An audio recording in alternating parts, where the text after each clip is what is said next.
Okay, so Ava and Sean have asked me to do a recording about my time spent with them. Just quickly, the relationship that caused me to see them, that was the catalyst to me hiring Ava and Sean's services, is now over. I'm going to be talking a little bit about it, and it's not meant to slander my ex at all, even though we did not end on good terms. I fully acknowledge that she would have her own point of view on these events, and quite evidently, this is all from my own perspective. So, for my own peace of mind, I just wanted to get that out of the way at first. And for starters, I'll just set the scene and talk about what was happening in my life when I first decided to contact them.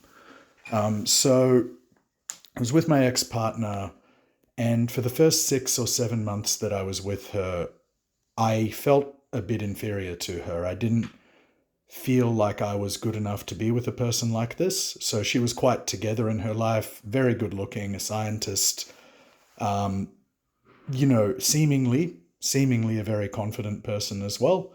And I'm someone with a history of anxiety, and I'm someone that's also, I've managed to get my life very together in a short period of time. But as of the start of the year, I still identified very much with the person that was a lot less together, that didn't respect themselves, and that caused problems inside the relationship. Now, obviously, the culprit to seeing Eva and Sean was retroactive jealousy. Um, and a few months into the relationship, my partner was reasonably honest about her past. It had turned out that she'd been to swingers parties, she'd had threesomes, she'd been with men and women. She'd had quite an active past sex life. And I understand that there's different types of retroactive jealousy. This is not a behavior that I judge people for. I don't judge them for their sexuality. I have my own as well. And it's not something that I asked excessive questions about either, but what it was something that for a long time, or for a time, I felt quite inferior to. Why would this person be with me if they've had all of these experiences? Do I measure up? That was a big question that I kept asking myself, and it caused a lot of thoughts, even during daily activities. So during work, I would be exhausted from thinking about this stuff. I didn't enjoy simple things like taking a shower, walking my dog, going to dancing. 2 out of 3 classes, I was already exhausted and in a not a very good mood from thinking about this stuff. And the ROCD comes to mind. I was really thinking about it quite a lot. And another thing, often, I think people, at least I definitely have a tendency to think something is all me or all them, mostly all me in this case of this relationship. But in hindsight, it wasn't just all me that was responsible for me feeling this way. But we'll get to that. So, most of the retroactive jealousy, it wasn't about this person's past in particular, but it was about one person. I'd actually asked her the question, are you still in touch with anyone from your past sex life, sort of thing? Is there anyone I have to meet that you have had relations with? And I thought before asking that, the reason I asked that question was just, I don't want to be the only person in a room not knowing something, and I feel it's better to know now than to know in 2 years' time. And not only that, I'm still in touch with someone that I dated very briefly as well. So just for the sake of honesty, I asked. She told there was a person. And then there was a certain point where I was going to meet this person, and I felt nervous about it. And we had already spoken about it a little bit academically, about meeting people from each other's past. Um, but I called her mainly looking for reassurance, and just to basically feel stronger as a couple rather than weaker, and just said, look, hey, I just wanted to tell you I'm feeling nervous about this. And the reaction from my ex-partner was very defensive at the time. Um, and she even said in the phone call, and she never actually walked this back, I'm not going to cut this person out.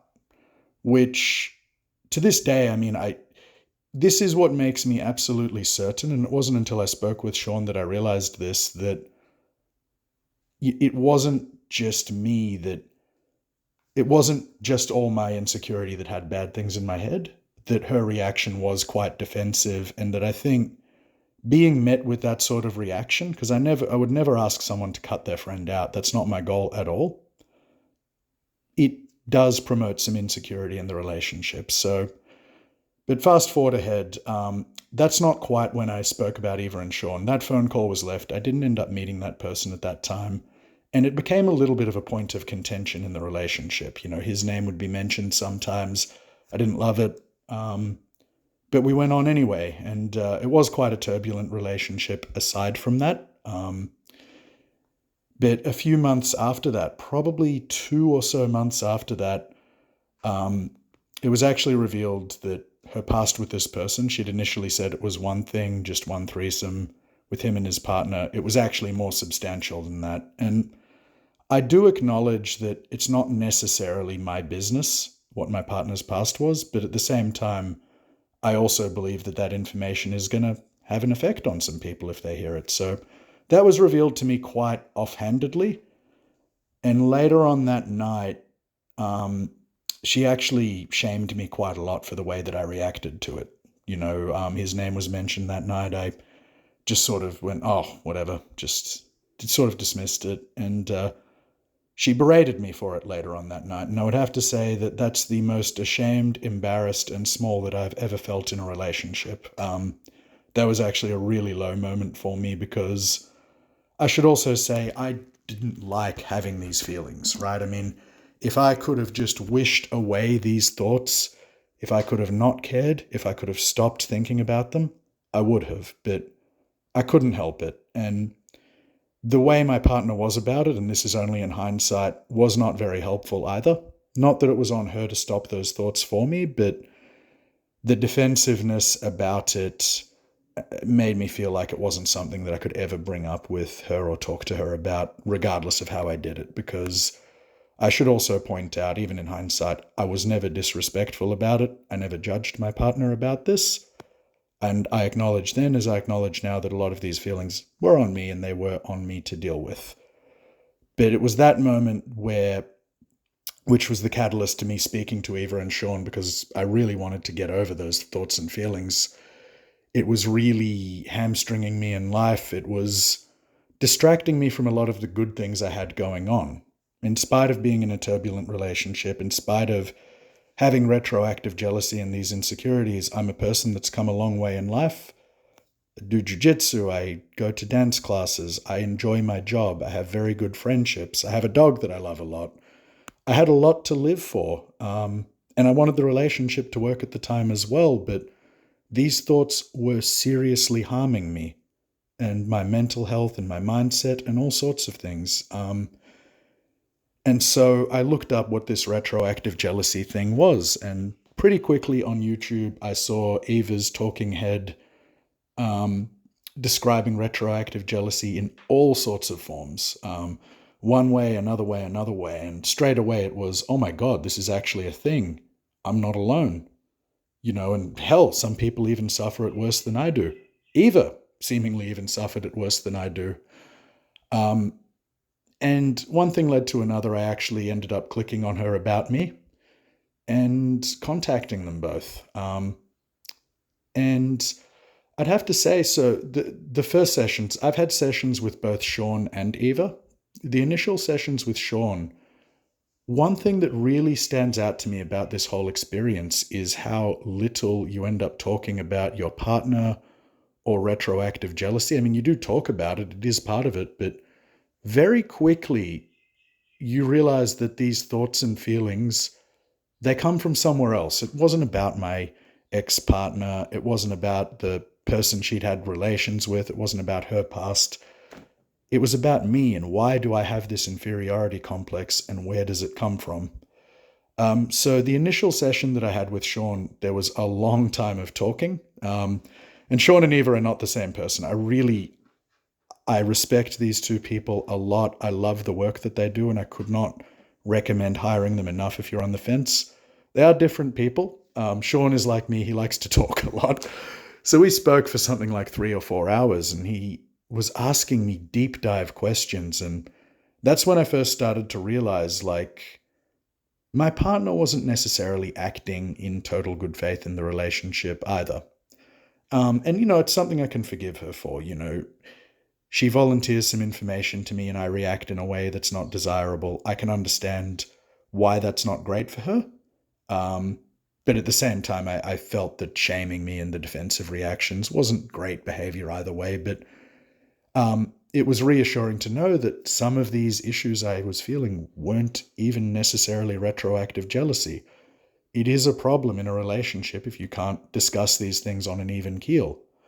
So that was one thing. But then from there, the actual hypnosis. And I didn't know much about hypnosis before we started.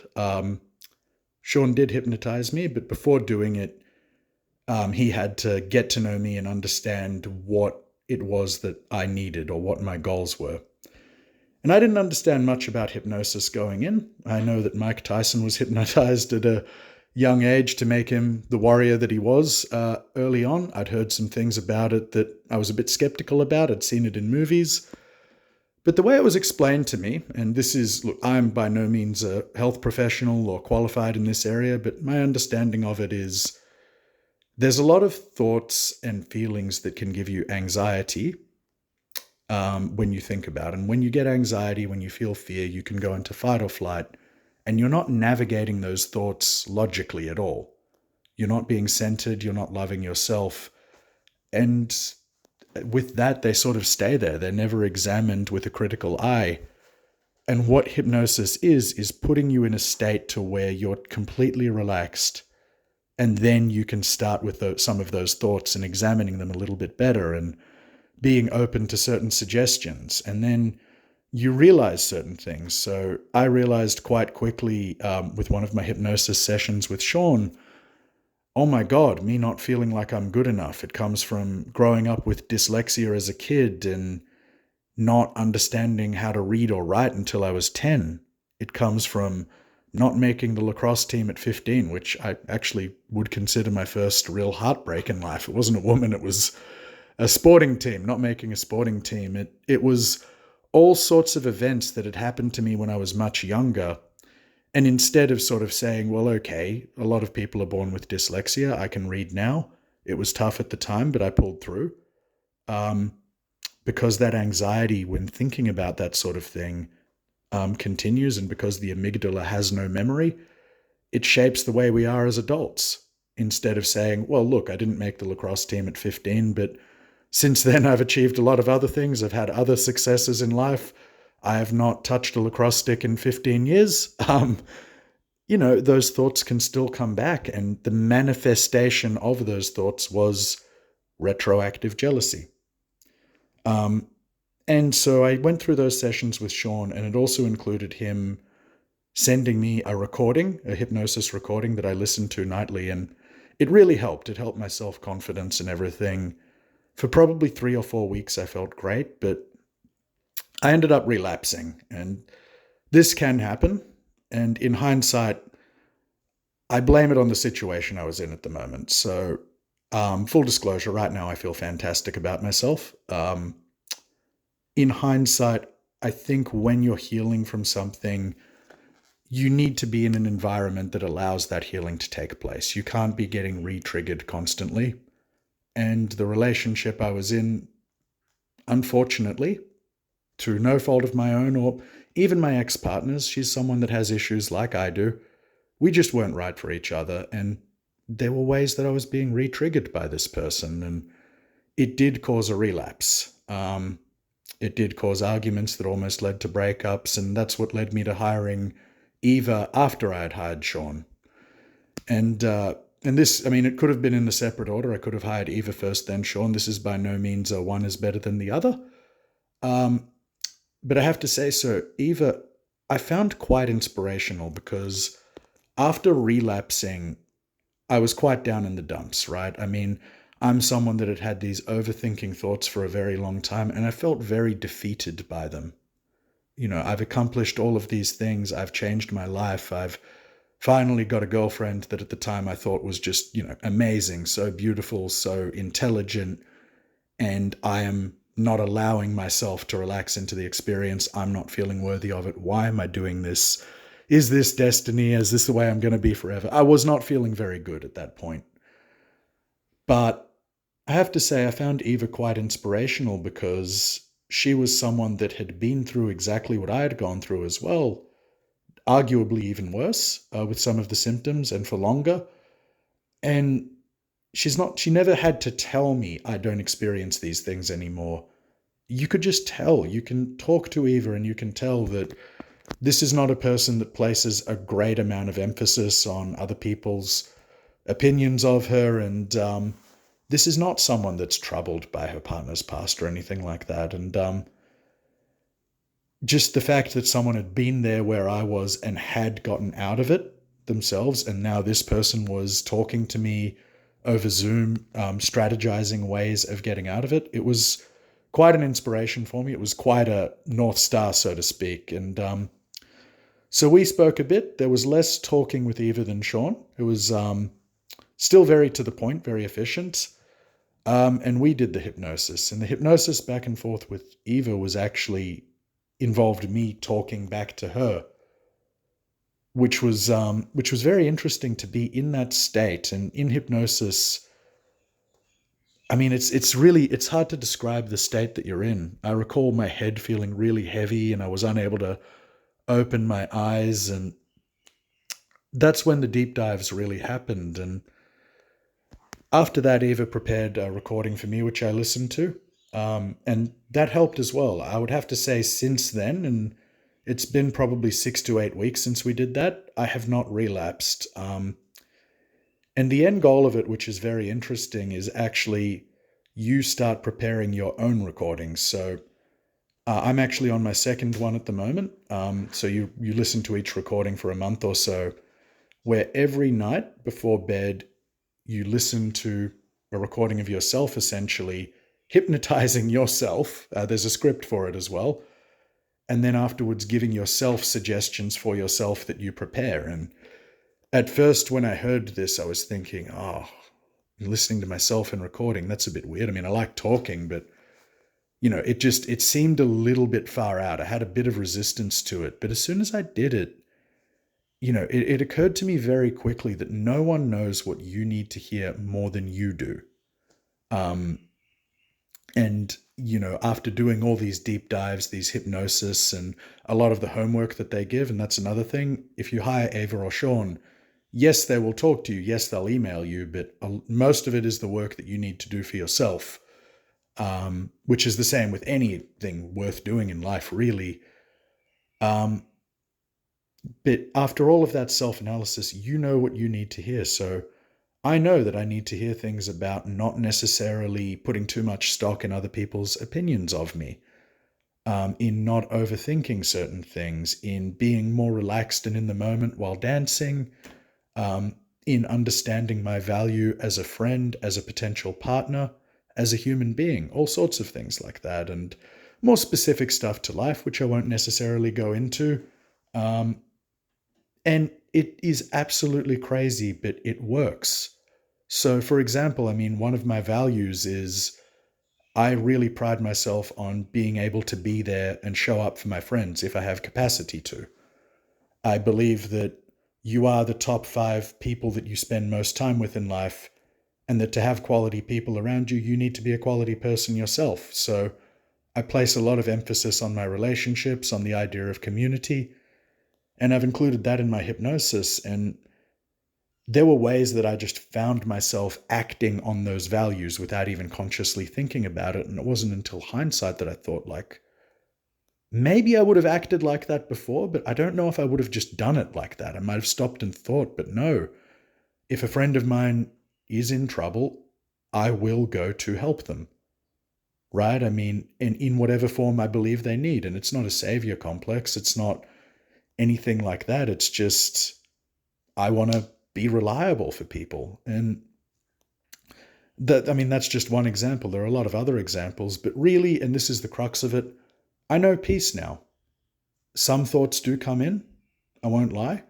I had a breakup. I was broken up with over the phone 3 weeks ago.